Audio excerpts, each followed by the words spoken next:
This isn't a dress. It's a map of the universe. This is a demolition site. You've been told the history of women's clothing is a history of fashion. It isn't. It's a history of cosmology, and then of its demolition.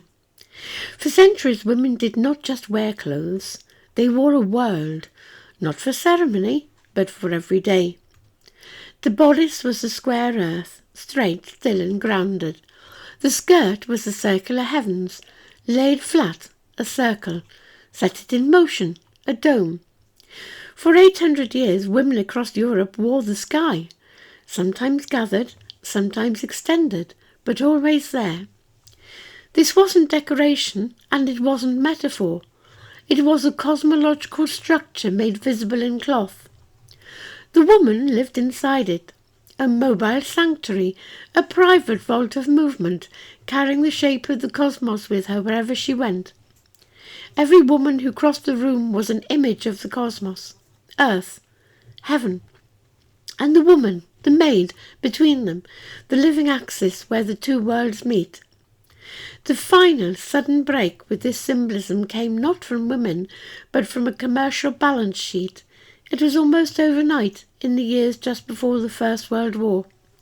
The people who made the clothes, sold the patterns, printed the magazines and bought the adverts had discovered something simple. A narrow silhouette could use less fabric and be sold to women as the new fashion.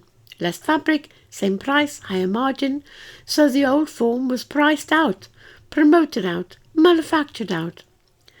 Dress that had been a cosmological diagram in motion became a commercial instruction and sold to women as simply taste.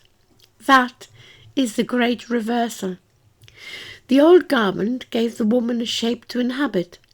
The new clothes no longer build a world around her body. They map the body that is already there. And once the garment stops providing the outline, the woman has to. That is where modern pressure begins. The modern garment makes her body responsible for the shape.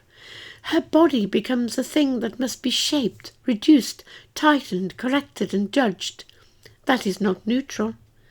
Modern clothing still carries the cosmology, but it is the cosmology of a world that no longer believes there is one. But it doesn't have to be yours.